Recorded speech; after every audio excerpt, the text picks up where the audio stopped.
Hola, hola, querida semillita, te mando un saludo.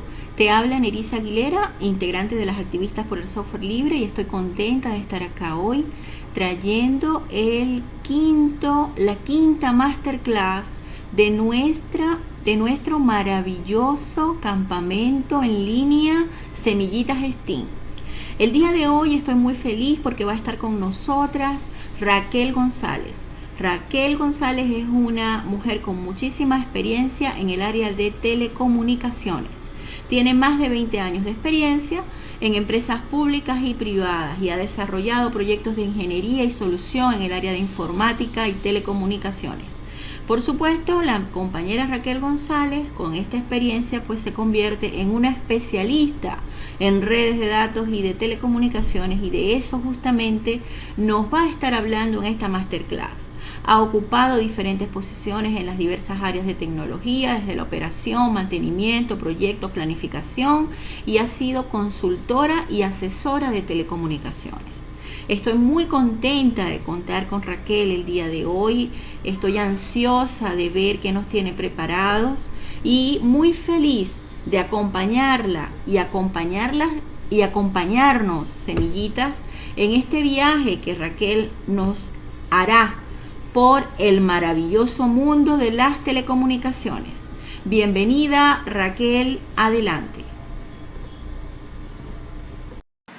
Hola semillitas, bienvenidas a nuestro viaje por la historia de las telecomunicaciones. Mi nombre es Raquel González y juntas realizaremos este fantástico viaje. Lo primero que tenemos que saber es qué es la telecomunicación. Un intercambio de mensajes entre un emisor y un receptor con el prefijo tele, que significa a distancia. Y seguramente se les viene a la mente el teléfono, el celular, la televisión, el cable, internet, entre otros. Sin embargo, el ser humano utiliza los sistemas de telecomunicaciones desde la antigüedad, y es aquí donde inicia la historia. Actualmente, la mayoría de los sistemas de comunicaciones modernos se basan en la electricidad, pero antes hubo métodos realmente ingeniosos para podernos comunicar a distancia.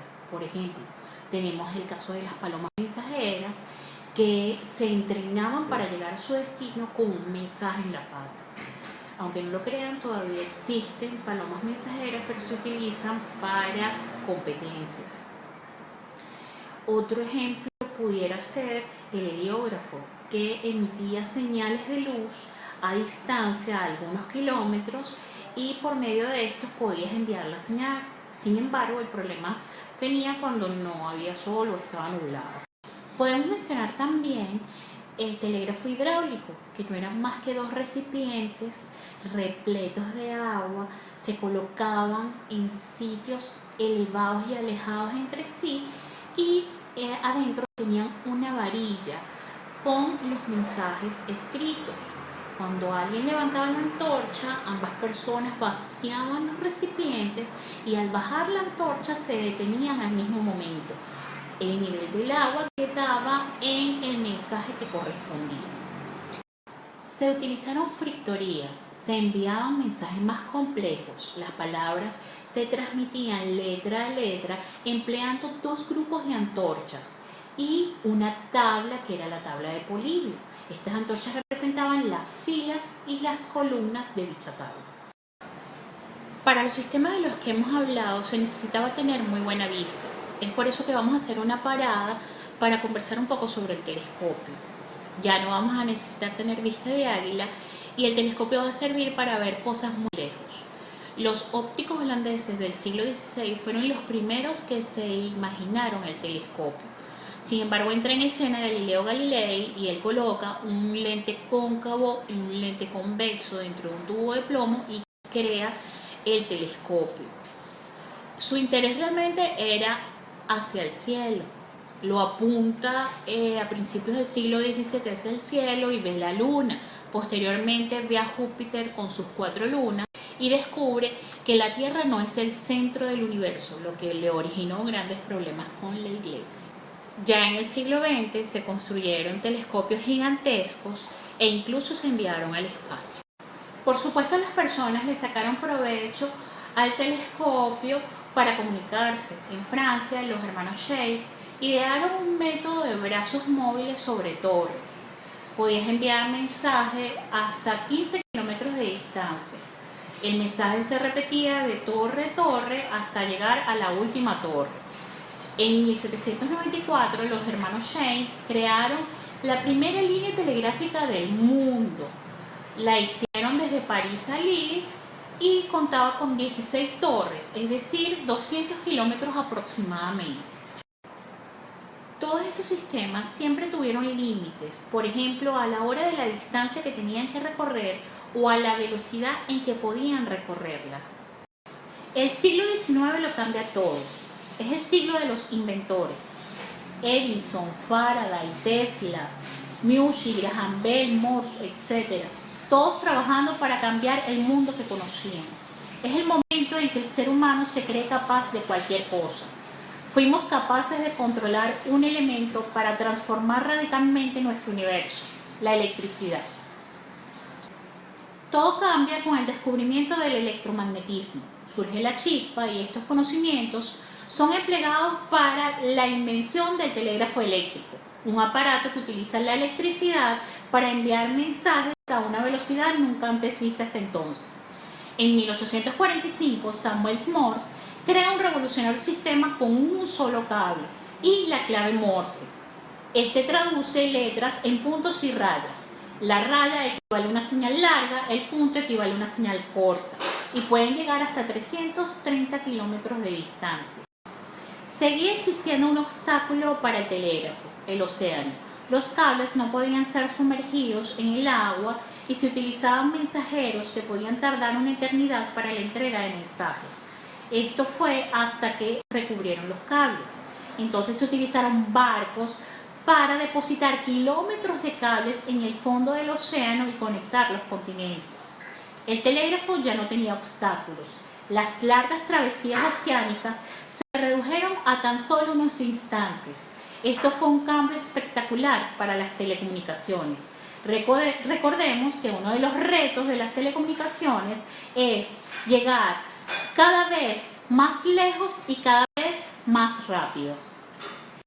Semillitas. Si les pregunto quién inventó el teléfono, seguramente la gran mayoría me contestaría que Bell. Sin embargo, fue un médico, Antonio Meucci, italiano, que inventa este por error al realizar un aparato para el reuma de su esposo. Meucci no cuenta con los recursos necesarios para presentar una patente permanente y Bell sí cuenta con el dinero y es quien lo presenta. Como dato curioso, ese mismo día un ingeniero electrónico, Elisha Gray, presenta un aparato telefónico un poco más avanzado que el de Bell, pero llega 2 horas más tarde. De aquí en adelante aparecerán teléfonos de pared, teléfonos de columna, van a aparecer de disco, de botones, el celular, el 4G, el 5G, en fin. Es el aparato con que el ser humano va a tener mayor cercanía durante todo este tiempo. Antes, para hacer una llamada telefónica, tenías que comunicarte con la telefonista. Todas las llamadas llegaban a una centralita y la telefonista se ocupaba de conectar su línea con la persona con la que quería hablar. Para que un mensaje llegue a su destino necesita un medio por el cual viajar. Hasta ahora hemos visto teléfonos con cables, pero ¿qué pasa cuando no hay cables? Así como la señal eléctrica necesita viajar por un fino cable de cobre, el sonido viaja por el aire, la luz necesita otro canal también invisible que no es el aire. Para entender esto, imaginemos una superficie de agua tranquila, lancemos una roca y se formarán ondulaciones por toda la superficie. Este es el campo electromagnético, por él viajan ondas como la luz y otro tipo de ondas. Hertz, al ver esto, creó un artilugio capaz de emitir y recibir señales invisibles que darían pie a la telegrafía sin hilos. Un joven italiano, Marconi, quien será el inventor de la telegrafía sin cables, se interesó en el transmisor de ondas hertzianas de Hertz y logró transmitir señales a una distancia de 1.5 kilómetros dentro de su villa familiar. Buscando apoyo económico, se va a Inglaterra y allá logra transmitir un mensaje a 16 kilómetros. Funda la compañía de telegrafía inalámbrica y logra transmitir a 20 kilómetros de distancia. Une la isla británica con Europa, que se encuentra a 137 kilómetros de distancia. Marconi quiere llegar más lejos y funda una compañía internacional de comunicaciones. Con ella crea 2 torres a ambos lados del Océano Atlántico a una distancia de 28.800 kilómetros. Sin embargo, una tormenta destruye ambas torres. No se da por vencido, levanta la torre de Europa y soluciona del lado americano con una cometa. Ahí se da cuenta que las ondas rebotan entre la Tierra y la atmósfera y no sigue la forma natural de la Tierra. La invención del diodo y el triodo hizo posible la transmisión de señales más potentes. Aparece un invento crucial que es el micrófono, que recoge sonidos y los transforma en señales electromagnéticas. Es el nacimiento de la radio. En 1920, Marconi transmite conciertos musicales a lo largo de todo el Imperio Británico, utilizando ondas electromagnéticas más cortas para reducir la interferencia. Nace la AM con un ruido de fondo y la FM con menor alcance pero mayor frecuencia y un sonido más puro. Después de la radio llega la televisión. La televisión se encarga de interpretar las señales electromagnéticas y traducirlas en imágenes. El televisor pasa a ser un aparato esencial en cada una de las casas y sus ventas se disparan. En los años 50 se realizan las primeras emisiones a color. Es por esto que el televisor pasa a ser uno de los principales centros de entretenimiento e información de nuestros hogares. Pero el ser humano no se limitó a la Tierra. Él quería explorar el universo más de cerca. Enviaron artefactos sin tripulación que podían recoger información de lo que había allá arriba, los satélites. La Unión Soviética es el primer país en enviar un satélite al espacio, el Sputnik 1. Este daba la vuelta alrededor de la Tierra cada 95 minutos. Ese mismo año envían el Sputnik 2 con la perrita Laika, el primer ser vivo en orbitar alrededor de la Tierra. En 1961, Yuri Gagarin es la primera persona en ver a nuestro planeta desde el espacio, en un viaje que duró 89 minutos. En 1961, Estados Unidos crea la NASA, envían a Alan Shepard en el Mercury 3 y es el primer americano en el espacio, en un viaje de 15 minutos. En 1962 envían a John Glenn a hacer un viaje un poco más largo. Este lo hace en el Mercury 6 y dura 4 horas y 55 minutos. El 21 de julio de 1969, Estados Unidos hace historia. Neil Armstrong pisa la Luna. Hoy día hay miles de satélites en órbita alrededor de la Tierra. Desde allá se comunican con las antenas terrestres y envían señales desde un punto a otro del planeta. Para que las antenas terrestres puedan comunicarse con los satélites o puedan localizarlos y enviar señales a los satélites, estos deben encontrarse en una posición fija con respecto a la Tierra, moviéndose con ella. Cuando un satélite se mantiene en la misma posición en relación a un punto de la superficie terrestre, se dice que tiene una órbita geoestacionaria. Y para que esto sea así, los satélites deben permanecer en el cinturón de Keeler. El primer satélite que se pone en órbita con el fin de enviar y recibir datos es el satélite Telstar, construido por AT&T. Los satélites, aparte de enviar datos a larga distancia y de forma rápida, también envían información útil al ser humano, por ejemplo, los satélites meteorológicos o para la tecnología GPS. Posteriormente, enviaron sondas para explorar y llegar aún más lejos, inclusive fuera de nuestro sistema solar. Es por esto que los científicos pensaron colocar un mensaje en un disco de oro en las sondas dirigido a cualquier extraterrestre que pudiera encontrarla. En 1947 se inventa el transistor en los laboratorios Bell. Aunque minúsculo, este mejoró muchísimo el funcionamiento de algunos aparatos electrónicos. A partir de ese momento, se concentran los esfuerzos para hacer más pequeños los componentes electrónicos, para reducir costos y espacio. Aparece el microchip y después los circuitos impresos en tarjetas, que son superficies para conectar estos pequeños componentes electrónicos entre sí, lo que hizo posible la fabricación en masa de los circuitos electrónicos. Antes de esto, a alguien se le ocurrió que cualquier información podía traducirse en ceros y unos, el álgebra de Boole. Boole imaginó una estructura matemática donde se podían hacer operaciones con solo dos valores, verdadero y falso, donde verdadero era igual a 1 y falso era igual a 0. Basándose en el álgebra de Boole, Turing se imaginó una máquina capaz de calcular cualquier problema matemático, la máquina de Turing. Un año después, Shannon, un ingeniero electrónico, aplicó la teoría en diseño de sistemas electrónicos. Es a partir de ese momento que los aparatos electrónicos empiezan a ser digitales. La tecnología digital trajo la aparición de las computadoras. Esto supondría un gran cambio en la vida de las personas. Las antecesoras de las computadoras que conocemos actualmente eran máquinas que calculaban gigantescas. Podían llegar a pesar hasta 30 toneladas y llegar a ocupar habitaciones completas. Con el transistor, las computadoras pudieron hacerse más pequeñas y más eficientes. La primera computadora personal que apareció fue en la Kenbach 1.